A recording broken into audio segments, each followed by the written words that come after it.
ونؤمن به ونتوكل عليه ونعوذ بالله من شرور أنفسنا ومن سيئات أعمالنا من يهده الله فلا مضل له ومن يضلله فلا هادي له ونشهد أن لا إله إلا الله وحده لا شريك له ونشهد أن سيدنا ومولانا محمدًا عبده ورسوله صلى الله تبارك وتعالى عليه وعلى آله وصحبه وسلم تسليمًا كثيرًا أما بعد فأعوذ بالله من الشيطان الرجيم بسم الله الرحمن الرحيم يا أيها الذين آمنوا كتب عليكم الصيام كما كتب على الذين من قبلكم لعلكم تتقون صدق الله مولانا العظيم رب اشرح لي صدري ويسر لي أمري واحلل عقدة من لساني يفقه قولي اللهم صل على محمد وعلى آل محمد كما صليت على إبراهيم وعلى آل إبراهيم إنك حميد مجيد اللهم بارك على محمد وعلى آل محمد كما باركت على إبراهيم وعلى آل إبراهيم إنك حميد مجيد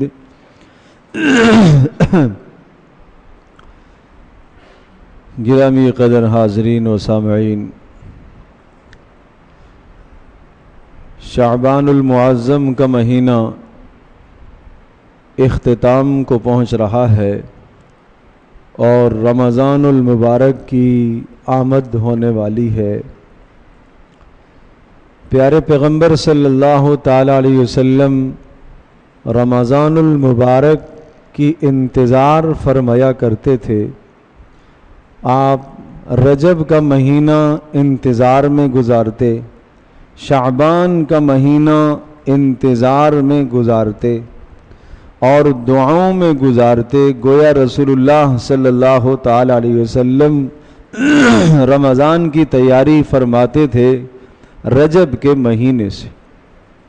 رجب کا مہینہ بھی تیاری میں گزرتا، شعبان کا مہینہ بھی تیاری میں گزرتا، یہاں تک کہ شعبان میں بہت زیادہ روزے رکھنے کا اہتمام اور التزام تھا، اور وہ روزے اس لیے کہ جس طرح سے ہم فرض نماز ادا کرتے ہیں، فرض نماز سے پہلے ہم سنتیں اور نوافل ادا کرتے ہیں، اور یہ سنتیں اور نوافل اس لیے ادا کی جاتی ہیں تاکہ کچھ ہمارا ربط اللہ سے قائم ہو جائے اور فرض نماز صحیح طرح سے ہم ادا کر لیں، اس لیے پہلے سنتیں اور نوافل ادا کی جاتی ہیں۔ بالکل اسی طرح سے رمضان المبارک کی آمد سے پہلے شعبان کے مہینے میں پیارے پیغمبر صلی اللہ تعالیٰ علیہ وسلم کثرت سے روزے رکھا کرتے تھے، گویا کہ فرض روزے سے پہلے نفل روزوں کا اہتمام اور التزام فرمایا کرتے تھے۔ جو آیت مقدسہ میں نے پڑھی ہے سورۃ البقرہ کی، یہ آیت بینہ، اور بلکہ یہ پورا رکوع روزے کے مسائل اور احکام پر ہے۔ اس رکوع کی تفصیل اور تشریح انشاءاللہ آئندہ جمعے کو ہم بیان کریں گے۔ آج کی نشست میں ہم یہ باتیں عرض کرتے ہیں کہ رمضان المبارک کی آمد سے پہلے چند کاموں کا التزام کر لیا جائے، اور رمضان المبارک کا مہینہ کس طرح سے ہم گزاریں، کس طرح سے رمضان المبارک کے مہینے کو گزارا جائے، کیا کیا اعمال کیے جائیں اور کس طرح سے اپنا وقت صرف کیا جائے، تو انشاءاللہ اللہ کی ذات سے امید ہے کہ رمضان المبارک کا مہینہ ہمارے لیے باعث مغفرت اور باعث بخشش بن جائے گا۔ ورنہ کچھ لوگ ایسے بھی ہوتے ہیں اللہ تبارک و تعالی ہم سب کی حفاظت فرمائے۔ اس قسم کے بد نصیب بھی پورا مہینہ گزر گیا، ان کی زندگی میں کوئی فرق نہیں آیا، رمضان سے پہلے جیسے زندگی رمضان کے اندر بھی اسی طرح سے گناہوں کے ساتھ زندگی گزر رہی۔ کچھ تو روزوں کو بھی چھوڑتے ہیں، کچھ روزے رکھتے ہیں، لیکن ان کے روزوں کی مثال ایسی ہی ہے جیسے کسی جانور کو صبح سے لے کر شام تک بھوکا پیاسا باندھ دیا گیا ہو اور اس کو بھوک پیاس کے علاوہ کچھ بھی حاصل نہ ہوا۔ بالکل اسی طرح سے اگر روزوں کے مہینوں میں اہتمام اور التزام نہ کیا گیا تو پھر ہماری مثال بھی اس جانور کی سی ہوگی، ہمیں بھی اس روزے سے کوئی فائدہ نہیں ہوگا۔ اللہ پاک ہم سب کی حفاظت فرمائے۔ 10 باتیں مجھے عرض کرنی ہے، اور یہ باتیں میں لکھ کر بھی لایا ہوں تاکہ تحریری صورت میں بھی آپ کو مل جائیں اور آپ بعد میں بھی ان باتوں کا اچھی طرح سے مطالعہ فرمائیں اور اپنے گھروں میں بھی آپ لے کر جائیں۔ خواتین بھی ان باتوں کو پڑھیں، دوسروں کو بھی پڑھائیں تاکہ رمضان المبارک کا مہینہ ہمارا قیمتی بن جائے۔ سب سے پہلی بات، روزے کا مقصد تقوی حاصل کرنا، گناہوں سے بچنا، یہ روزے کا مقصد ہے۔ تو پھر ہمیں کیا کرنا ہوگا؟ ہمیں یہ کرنا ہوگا کہ جسم سے جتنے بھی گناہ صادر ہوتے ہیں، جن جن اعضاء سے گناہ صادر ہوتے ہیں، ان کی 3 قسمیں، زبان، دل اور سارے اعضاء۔ زبان مستقل ایک عضو شمار ہوتی ہے، دل ایک مستقل عضو شمار ہوتا ہے، اور باقی جسم کے اعضاء سارے ایک جگہ کر دیے جاتے ہیں۔ یوں سمجھ لو کہ 3 قسم یعنی گناہوں کی 3 قسمیں ہیں، اور 3 قسم کے اعضاء سے آدمی کے گناہ صادر ہوتے ہیں، ایک زبان، دوسرا دل اور تیسرا باقی اعضاء۔ زبان کو گناہ سے بچانا ہے، ہر اس لفظ سے، اس جملے سے زبان کو بچانا ہے جو اللہ کی نافرمانی کا ہو، چاہے وہ غیبت ہو، چاہے وہ جھوٹ ہو، چاہے وہ چغل خوری ہو، چاہے وہ لغو گوئی بےہودہ بات ہو، فضول بات ہو، فحش کلامی ہو، یہاں تک کہ بے جا کسی کی تعریف کرنا، یہ بھی زبان کا جرم اور گناہ ہے۔ ان تمام کے تمام گناہوں سے زبان کو بچانا ہے، اور زبان اگر بچ گئی تو باقی اعضاء بھی محفوظ رہیں گے۔ اس لیے حدیث پاک میں آتا ہے کہ روزانہ صبح کو زبان سارے اعضاء جسم کے زبان کے سامنے واسطہ دیتے ہیں کہ اللہ کے واسطے تو صحیح چلنا، اگر تو صحیح رہی تو ہم بھی صحیح رہیں گے، اور اگر تو ٹیڑھی ہو گئی تو پھر ہماری بھی تباہی ہوگی۔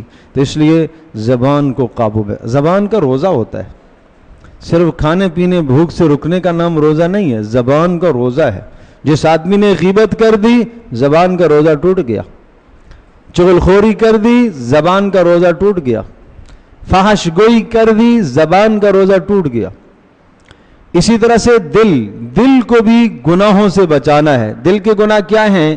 دل میں کسی کی کھوٹ اور نفرت کو پالنا، یہ دل کا گناہ ہے۔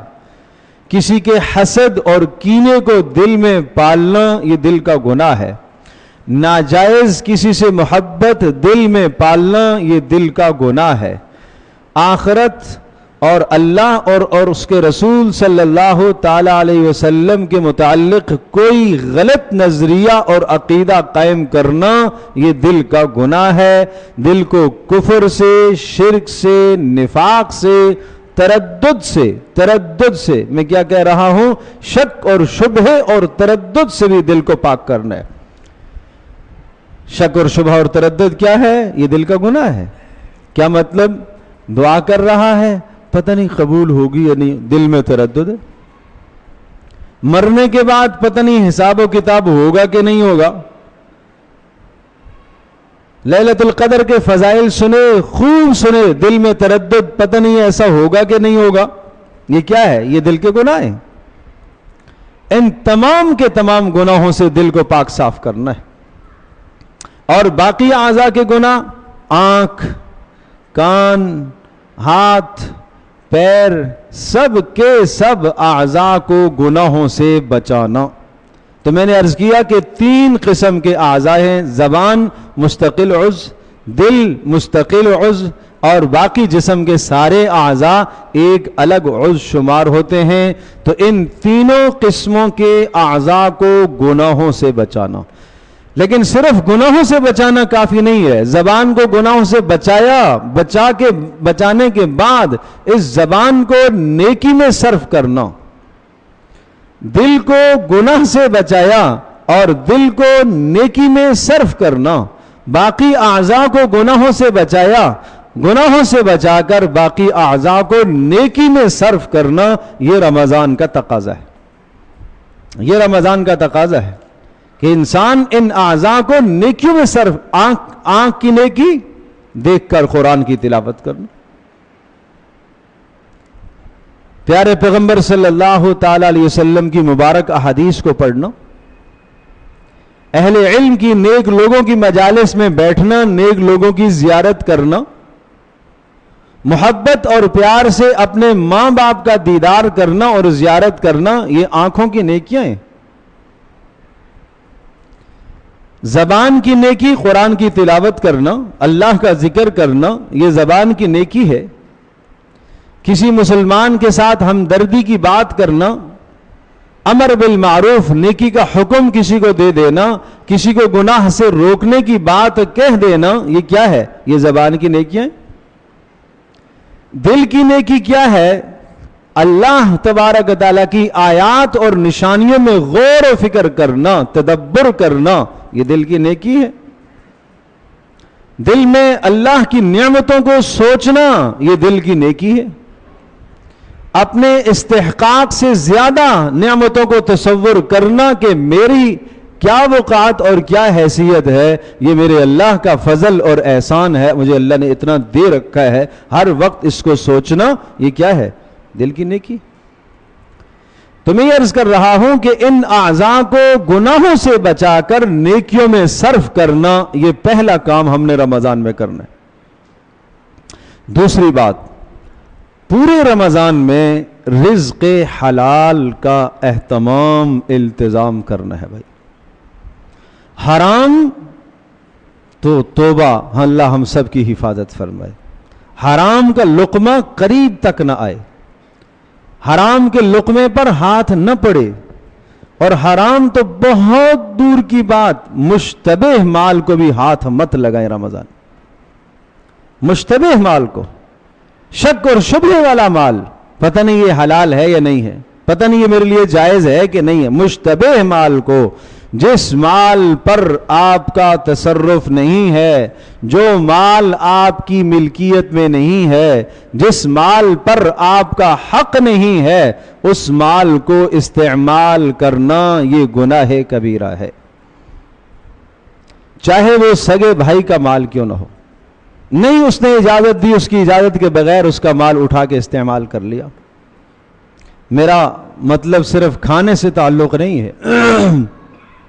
ایک آدمی حلال کھاتا ہے، مشتبہ چیزوں سے اپنے آپ کو بچاتا ہے، لیکن دوسروں کی چیزیں بے دریغ استعمال کر لیتا ہے، بغیر پوچھے استعمال کر لیتا ہے، تو یہ کیا کر رہا ہے؟ یہ حرام کام کا مرتکب تو ہو رہا ہے نا۔ ایک مسلمان کا مال، مسلمان کی چیز مسلمان کے لیے ہرگز جائز نہیں ہے جب تک وہ اپنی دلی خوشی سے اجازت نہ دے دے۔ جن لوگوں کے آمدنی کے ذرائع حرام کے ہیں وہ فکر کرے، اس مبارک مہینے میں کم از کم حلال آمدنی کا اہتمام اور التزام کریں۔ اگر نہیں کوئی آمدنی کا ذریعہ ہے، کسی سے قرض لے لو، کسی سے ادھار لے لو، ادھار اور قرض لے کر اس سے اپنی ضرورت کی اشیاء خرید لو اور بعد میں اس کا قرض لوٹا دینا بھائی۔ کوشش کرو کہ سحر اور افطار میں پیٹ میں حرام مال نہ جائے، حرام کا لقمہ مت جائے۔ مر جاؤ نہ کھاؤ، کوئی بات نہیں، بھوکے مر جائیں گے، نہ کھاؤ حرام، نہ کھاؤ۔ اضطراری حالت جب آئے گی تو پھر حرام کے استعمال کی اجازت ہے۔ اضطرار کا مطلب یہ ہے کہ اگر نہیں کھائے گا تو مر جائے گا، یہ کیفیت تو نہیں آئی۔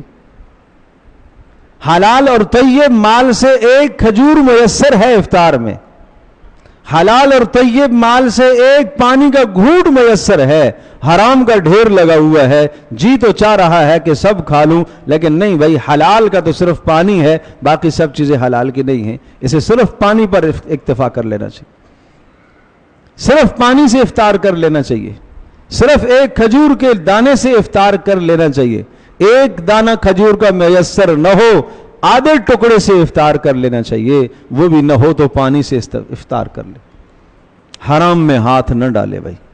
میں پھر عرض کروں گا، اگر افطار یعنی روزہ رکھ کر سحر بھی حرام مال سے، افطار بھی حرام مال سے، تو ایسا ہی ہے جیسے کسی جانور کو صبح سے لے کر شام تک بھوکا پیاسا باندھ دیا گیا ہو، اس کو بھوکے پیاسے کے علاوہ کوئی فائدہ بھوک پیاس کے علاوہ نہیں ہوا، اسی طرح سے اس مسلمان کو بھی کوئی فائدہ نہیں ہوا جس نے روزہ رکھ کر حرام مال کھایا ہے۔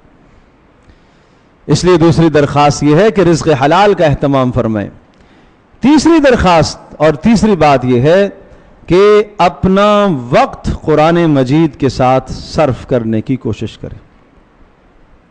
رمضان اور قرآن ان دونوں کا آپس میں بڑا گہرا تعلق ہے، اور رمضان بھی سفارشی ہے اور قرآن مجید بھی سفارشی ہے، اور دونوں کی سفارش اللہ تبارک و تعالیٰ قبول فرمائے گا۔ روزہ یہ کہے گا یا اللہ میں نے اس کو سارا دن کھانے پینے سے روکے رکھا اور جنسی خواہشات سے روکے رکھا، اے اللہ میری سفارش کو قبول کر اور اس کی بخشش فرما۔ اللہ تبارک و تعالیٰ روزے کی سفارش قبول کر کے بندے کی بخشش کر دے گا۔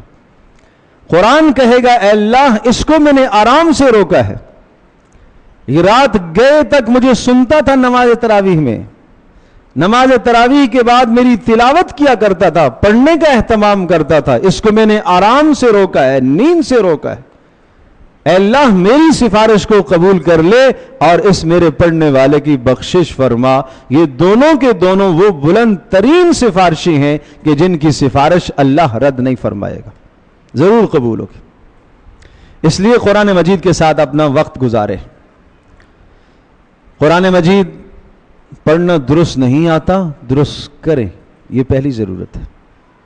ایک آدمی کے تلفظ ٹھیک نہیں ہے، ادائیگی صحیح نہیں ہے، ہم آواز حروف میں فرق نہیں کرتا، اس طرح سے پڑھتا ہے کہ لحن جلی 4 غلطیوں کا مرتکب ہوتا ہے تو لحن جلی کہلاتی ہے، اور لحن جلی سے نماز ٹوٹ جاتی ہے، اور لحن جلی کے ساتھ پڑھنا تو حرام ہے۔ ایک حرف کو دوسرے حرف سے بدل دیا، حروف مدہ جو کھینچنے والے ہیں ان کو نہ کھینچا، ایک زیر زبر جو نہیں کھینچنے والی اس کو کھینچ دیا، اور ایک حرکت کو دوسری حرکت سے بدل دیا، یہ 4 غلطیاں کہلاتی ہیں، لحن جلی کہلاتی۔ اس لیے آئیں سنائیں، آ کر اپنا قرآن سنائیے، اگر غلطیاں ہیں تو آپ مت پورا پارا پڑھیے، کوئی بات نہیں، آپ ٹھیک کریں، اس کو آپ درست کریں۔ یہ بات تو میں پورے سال کہتا رہا، اپنے قرآن درست کیجئے، اصلاح کیجئے۔ تو اگر غلطیاں ہیں، آپ صبح سے لے کر شام تک ایک سورت درست کرنے میں آپ نے وقت صرف کیا، آپ نے 1 پارہ نہیں پڑھا، 2 نہیں پڑھے، 3 نہیں پڑھے، آپ کا سارا وقت گزر گیا۔ رمضان میں صرف 30 سورتیں آپ نے درست کر لیں، صحیح تلفظ کے ساتھ، جس طرح سے پڑھنے کا حق ہے اس طرح سے پڑھ لیا، پورا قرآن آپ نے ختم نہیں کیا، صرف 30 سورتیں آپ نے ٹھیک کر لی، یہ کافی، یہ آپ نے بہتر کام کیا۔ اس لیے قرآن کے ساتھ اپنا وقت صرف کریں۔ آپ آئیں مسجد میں، آپ میرے پاس آئیں، مؤذن صاحب، قاری صاحب آئیں، سیکھیں، جس کو جو جگہ میسر ہے، کہیں میسر ہے، کوئی آپ امام مسجد کے پاس، قاری کے پاس بیٹھیں، جا کے سنائیں قرآن کہ بھائی میری یہ غلطیاں، یہ 4 قسم کی غلطیوں میں سے کوئی غلطی تو نہیں ہے۔ میرے عزیز دوستوں اور بزرگوں، وقت صرف کرو، قرآن کو وقت دو۔ تو اس لیے میں نے عرض کیا کہ ایک بات، تیسرا کام تو یہ کرنا ہے کہ اپنا وقت قرآن کے ساتھ صرف کرنا ہے۔ چوتھی بات، تمام قسم کی خرافات سے اپنے آپ کو بچانا ہے۔ یہ اسمارٹ فون، بچاؤ اس سے اپنے آپ کو، یہ زہر ہے، یہ بد نظری ہے، یہ آنکھ کا غلط استعمال ہے، یہ کان کا غلط استعمال ہے. چھوڑو رمضان میں فیس بک کو، فلاں چیز کو، فلاں چیز کو، ارے چھوڑو ان کو. یہ مہینہ ان چیزوں کا نہیں ہے، یہ مہینہ اپنے بنانے کا ہے اللہ کے واسطے. یہ مہینہ اپنی زندگی میں کوئی انقلاب لانے کا مہینہ ہے. یہ مہینہ مغفرت اور بخشش کا مہینہ ہے. کن خرافات میں لگ گئے. ایک چیز کھولی، دوسری آئی، تیسری آئی، دیکھتے دیکھتے ایک گھنٹہ صرف کر دیا. یہ ایک گھنٹہ آپ نے جو صرف کر دیا، یوں سمجھ لو زندگی کا سب سے قیمتی سرمایہ آپ نے تباہ کر دیا. زندگی کا سب سے قیمتی سرمایہ. یہ مبارک مہینہ ہے، اس کو کہا گیا بابرکت مہینہ، مبارک مہینہ. معنی یہ ہوا کہ اس میں مومن کی نیکیوں کی قیمت بڑھا دی گئی ہے. ایک نفل فرضوں کے برابر اور ایک فرض 70 فرضوں کے برابر آ گیا. اور ایک مرتبہ سبحان اللہ اس میں کہنا، ایک حرف قرآن مجید کا رمضان المبارک میں پڑھنا، وہ پورا سال جو قرآن مجید آدمی پڑھتا ہے اور پورا سال جو سبحان اللہ کہتا ہے اس سے کہیں زیادہ ثواب رکھتا ہے. اس لیے کہ قیمت جو بڑھ گئی ہے، نیکیوں کی قیمت بڑھ گئی ہے. تو کیا یہ مہینہ ہم دوست و احباب باہر گلیوں میں ارے کیا کر جی روزہ گزار رہے، اللہ اکبر، انا للہ و انا الیہ راجعون. روزہ گناہوں کے ساتھ گزرتا ہے، روزہ تو قرآن کے ساتھ گزرتا ہے، روزہ تو دعاؤں کے ساتھ گزرتا ہے. میرے عزیز، ہمیں اللہ سے محبت نہیں ہے، ہمارے دل اللہ کی محبت سے خالی ہوں تو پھر کیسے ہمیں اللہ سے ہم کلام اور اللہ سے بات کرنے کا جی چاہتا ہے. دوست کے ساتھ جی لگتا ہے، محلے میں بیٹھے ہوئے، گلی کے کنارے میں بیٹھے ہوئے، چوک پر چوراہے پر بیٹھے ہوئے دوست کے ساتھ دل لگتا ہے. کیوں؟ محبت ہے. وہاں روزہ گزرتا ہے، دعا میں روزہ نہیں گزرتا، تلاوت میں روزہ نہیں گزرتا، اللہ کے سامنے مناجات کرنے میں، نماز پڑھنے میں روزہ نہیں گزرتا. جبکہ یہ مہینہ بابرکت ہے، جبکہ اللہ تبارک تعالیٰ کی رحمت خاصہ اتر رہی ہے، پھر بھی یہ اللہ کے ساتھ اس مہینے میں بھی اللہ کا نہیں بنے گا تو کون سا دن زندگی کا آئے گا یہ اللہ کا بنے گا. اس کے لیے لیلۃ القدر، اس کے لیے سارے جمعے رمضان کے سب برابر جا رہے ہیں. اس کی زندگی میں ایک ذرہ بھی فرق نہیں آیا. کیوں جی رہا ہے؟ کیوں یہ دنیا میں زندہ ہے؟ اس لیے میں درخواست کروں گا خرافات سے اپنے آپ کو دور رکھیں. یہ انٹرنیٹ کے فتنوں سے اور موبائلوں سے دور رکھیں. جن لوگوں کی ضرورت ہے بھائی، ضرورت اس کو کہتے ہیں جس کے بغیر چارہ کار نہ ہو. یہ ضرورت کہلاتی ہے بھائی، یہ ضرورت کہلاتی ہے. جس کے بغیر چارہ کار نہ ہو وہ نہیں اختیار کریں گے، بہت بڑا حرج آئے گا. خواہش کا نام ضرورت نہیں ہے، چاہت کا نام ضرورت نہیں ہے، چاہت کا نام ضرورت نہیں ہے. پیٹ بھرنا، ایک وقت کھانا سامنے آ گیا، حلال اور طیب کھانا آیا ہے. ایک روٹی بغیر سالن کے ایک روٹی آئی ہے حلال کی، طیب کی، یہ ضرورت پوری کر لے گا اس سے. اور اگر جناب حرام کے کھانوں کی ڈشیں بھری ہوئی ہے وہ لذتیں ہیں. مومن آدمی ضرورت پوری کرتا ہے، وہ لذتوں کو نہیں پورا کیا کرتا.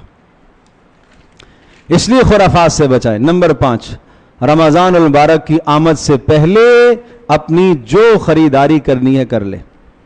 عید میں کپڑے فرض نہیں، واجب نہیں، سنت نہیں، مستحب. کر لیے ثواب، نہیں کیا کوئی بات. عید میں صاف ستھرے کپڑے پہنانا، اچھا پہنانا مستحب ہے. اس کے لیے کیا التزام ہوتا ہے. آخری عشرہ سارا اس میں تباہ ہو جاتا ہے. گھر کے پردے بھی نئے ہوں گے کیونکہ عید آ رہی ہے نا. ظلم نہیں ہے تو اور کیا ہے. کیا صحابہ کرام رضی اللہ عنہم اجمعین کا رمضان ایسا تھا؟ کیا وہ روزہ اس طرح سے گزارتے تھے؟ جو ضرورت کی اشیاء خریدنے کی ہیں رمضان سے پہلے خریداری کر لو، تاکہ رمضان میں عزم کرو، طے کرو، شدید مجبوری کے بغیر ہم نے پورا رمضان بازار میں قدم نہیں رکھنا، صرف ضرورت کے تحت جائیں گے۔ اور ضرورت، بازار ضرورت کی چیز ہے، جیسا بیت الخلا ضرورت کی چیز ہے، وہاں ضرورت پوری کرنے کے بعد کوئی نہیں بیٹھتا، چاہے کتنی اچھی بیت الخلا بنی ہوئی ہو، اپنی ضرورت پوری کرے گا، باہر نکلے گا۔ بازار خریدار کے لیے بھی، دکاندار کے لیے بھی، دونوں کے لیے ضرورت کی چیز ہے، جیسے اپنی ضرورت پوری کرے واپس آ جائے مسجد میں، واپس آ جائے مسجد میں۔ اس لیے رمضان کی آمد سے پہلے اپنی ضروریات کو پورا کر لیجیے۔ نمبر 6، رمضان المبارک کا مہینہ مسلمانوں کے ساتھ غم خاری کا مہینہ ہے، مسلمانوں کے ساتھ غم خاری اور ہمدردی کا مہینہ ہے۔ بھائی جو اپنی ضروریات سے اضافی رقم ہے لگاؤ اللہ کی راہ میں، اسے کھلاؤ، دوسروں کو افطار کراؤ، روزہ افطار کراؤ، جتنا ہو سکے روزہ افطار کراؤ، مت پوچھو کتنا ثواب ہے۔ پیارے پیغمبر صلی اللہ علیہ وسلم پر قربان جاؤں، ایسی آسانیاں اس امت کے لیے پیدا کر دیں، آپ نے فضائل سمجھائے سنائے، صحابہ نے کہا اللہ کے رسول کس کو استطاعت ہے کہ روزانہ روزہ افطار کرائے؟ پیارے پیغمبر صلی اللہ علیہ وسلم نے ارشاد فرمایا، ارے یہ ثواب افطار کا، افطار کرانے والے کو ایک روزہ رکھنے کا ثواب، یعنی روزہ اپنا بھی ہے اور جتنے لوگوں کو روزہ افطار کرائے گا اتنے روزوں کا مزید ثواب حاصل کرے گا۔ صحابہ نے کہا اللہ کے رسول کس کو استطاعت ہے، کون کر سکتا ہے؟ آپ نے فرمایا صرف ایک دانہ کھجور سے افطار کرا دو، اللہ یہ ثواب تمہیں عطا کرے گا۔ بتاؤ اس سے کون آدمی ہے جو افطار نہیں کرا سکتا؟ جو نہ کرا سکے تو اپنی محرومی ہے۔ یہاں تک فرمایا اگر کھجور میسر نہیں ہے لسی کے گھونٹ سے افطار کرا دے، وہ بھی میسر نہیں ہے پانی کے گھونٹ سے افطار کرا دے۔ پیارے پیغمبر صلی اللہ علیہ وسلم وہ مبارک دین لے کر آئے جس دین کے اندر غریب کے لیے بھی بہت سارے نیکی کمانے کے راستے ہیں۔ یہ نہیں کہ مالدار تو افطار کرائے گا، غریب کہاں سے افطار کرائے؟ اللہ کے رسول صلی اللہ تعالی علیہ وسلم نے کوئی پیٹ بھر کے کھانے کی بات تو نہیں فرمائی، صرف افطار کی بات کرے۔ ہر آدمی اگر یہ عزم کرے کہ میں 30 دنوں کے اندر 30 روزے داروں کو میں روزہ افطار کراؤں گا تو کون سا مشکل کام ہے؟ تو میں عرض کر رہا ہوں کہ ہمدردی کا مہینہ ہے، غمخاری کا مہینہ ہے، اور تو لوگوں کے ساتھ ہمدردی کیجئے، دوسروں کی جائز ضروریات کو پورا کرنا اپنی آخرت کو سنوارنے کا ذریعہ سمجھے۔ نمبر 7، حدیث میں ہے مومن کا رزق بڑھا دیا جاتا ہے۔ کاروباری حضرات ذہن نشین فرمائیں، دکانداروں ذہن نشین فرماؤ، اللہ کے نبی صلی اللہ علیہ وسلم کی بات پر ایمان رکھو بھائی، ایمان رکھو، ایمان رکھو، نفس کی باتوں میں نہ آؤ، شیطان کی باتوں میں مت آؤ۔ اللہ کے نبی صلی اللہ علیہ وسلم کا ارشاد پاک ہے مومن کا رزق رمضان میں بڑھا دیا جاتا ہے۔ کیوں بڑھا دیا جاتا ہے؟ کیوں بڑھا دیا جاتا ہے؟ تاکہ یہ تھوڑے وقت میں اپنی معاش کو پورا کر کے زیادہ سے زیادہ وقت صرف کرے عبادت۔ ایک صاحب میرے پاس آئے بڑے غم سے، نڈھال، مول صاحب کوئی وظیفہ بتائیں، وہ کیا کرنا ہے؟ رمضان کا آخری عشرہ ہے، نیند بہت آتی ہے، نیند نہ آئے۔ میں خوش ہو گیا کہ بھائی نیند نہ آئے، شاید اس لیے وظیفہ پوچھ رہا ہے کہ کوئی عبادت کرے گا۔ میں ترغیب دے رہا ہوں کہ بھائی کچھ سو جایا کرو، کچھ عبادت کیا کرو، آرام بھی کر لیا کرو، جسم کا بھی حق ہے۔ وہ اللہ کا بندہ کہنے لگا اصل میں درزی ہوں، میرے کپڑے زیادہ ہیں، اس لیے وظیفہ پوچھ رہا ہوں، اس لیے نہیں کہ میں عبادت کروں گا۔ اللہ اکبر، کہاں چلے گئے ہم؟ تو اللہ کے نبی صلی اللہ علیہ وسلم کا فرمان گرامی ہے کہ مومن کا رزق بڑھا دیا جاتا ہے۔ تو جب بڑھا دیا جاتا ہے تو مطلب یہ ہے کہ 12 گھنٹے سے پورا سال آدمی کی ضرورت پوری ہوتی ہے، تو رمضان میں مومن کا رزق دگنا ہونے کا مطلب یہ ہے کہ 6 گھنٹے اگر کام کرے گا اللہ اس کی ضرورت کو پورا کرے گا۔ رکھو ایمان اس بات پر کہ اللہ کے نبی نے فرمایا ہے۔ کیوں شک میں پڑتے ہو, کیوں تردد میں پڑتے ہو؟ یہ صحابہ کا معیار تھا, یہ مزاج تھا. اللہ کے نبی صلی اللہ علیہ وسلم کی بات آئی, ٹھیک ہے جی ٹھیک ہے. تو مومن کا رزق بڑھا دیا جاتا ہے تو پھر اضافی وقت مومن کو کہاں صرف کرنا ہے؟ عبادت میں. وہ لغویات میں نہیں لگانا اس نے. بہت سارے جگہوں پر ایسا اہتمام ہوتا ہے, رمضان میں جو ہے اپنے ملازموں کو کافی رخصت دی جاتی ہے. عام دنوں میں 8 گھنٹے کام کرتے ہیں, رمضان میں 6 گھنٹے تھوڑا سا تخفیف کر دیتے, اور کرنا بھی چاہیے. یہ حکم ہے کہ اپنے ماتحت کام کرنے والوں کو ہلکا کرو, تخفیف دو ان کو. لیکن جب اس بیچارے کو تخفیف ملتی ہے اور اس کو وقت اضافی دے دیا جاتا ہے, 2 گھنٹے چھوڑ دیا جاتا ہے, جاؤ جا کے عبادت کرو, یہ آ کے لغویات میں صرف کرتا ہے, کتنا بڑا ظلم ہے. اس لیے بھائی اس کا بھی خیال کریں کہ رمضان میں اپنے نظام الاوقات کو بنائیں. نمبر 8, یہ گھروں میں جو بیچاری خواتین ہیں, مائیں بہنیں, شاید جن کی ذمہ داری ہم نے سمجھی ہے کہ صرف کھانا پکانا, جھاڑو پوچھا کرنا, کپڑے دھو کر دینا, بس یہ ان کا کام ہے. اور جناب وہ شام 3 بجے سے 4 بجے سے, اور بعض تو اللہ کی بندیاں زور سے کچن میں کھڑی ہونا شروع ہوتی ہیں, افطار تک لگے. آج پکوڑے بھی بنیں گے, سموسے بھی بنیں گے, یہ بھی بنے گا, یہ بھی بنے گا. ارے اللہ کے بندو, رسول اللہ صلی اللہ علیہ وسلم کے دسترخوان پر یہ ساری چیزیں تھیں؟ نہیں تھی. وہاں افطار کھجور سے تھا, وہاں افطار پانی سے تھا, یہ سب چیزیں نہیں تھیں. یہ لوازمات کر لیے ہم نے اور ان کو ہم نے افطار کا حصہ بنا دیا. اور اگر یہ سب چیزیں گھر میں نہ بنے تو صاحب ناراض ہو گئے, گھر والی سے, بیٹی سے ناراض ہو گئے, اس لیے کہ آج اس نے افطار نہیں بنایا. کتنا بڑا ظلم ہے. اس کو بھی ضرورت ہے کہ وہ بھی اللہ کی عبادت کرے. ازواج مطہرات کے رمضان ایسے نہیں گزرتے تھے. ازواج مطہرات کا رمضان تو ایسا تھا, 3 چاند گزر جاتے, گھر میں چولہا ہی نہیں جلتا تھا. 1 چاند, دوسرا, تیسرا, 3 چاند. کس پہ گزارا ہوتا تھا؟ پوچھنے والے نے پوچھا, اے عائشہ رضی اللہ تعالی عنہ, کس پہ گزارا ہوتا تھا؟ کہا کھجور پانی پر گزارا ہوتا تھا. تو کیا وہ کھجور اور پانی کھا کر زندگی گزار کے جو دنیا سے گئے تو وہ کوئی ناکام گئے؟ انہوں نے افطار میں اتنے لوازمات اختیار نہیں کیے تو روزے کا مقصد حاصل نہیں ہوا. اصل مقصد ہی ان لوگوں نے پایا ہے, ہم فضولیات میں لگ گئے, ہم خرافات میں لگ گئے. اس لیے اپنے گھروں میں خیال کیجئے, خواتین کو بھی موقع دیجئے عبادت کا.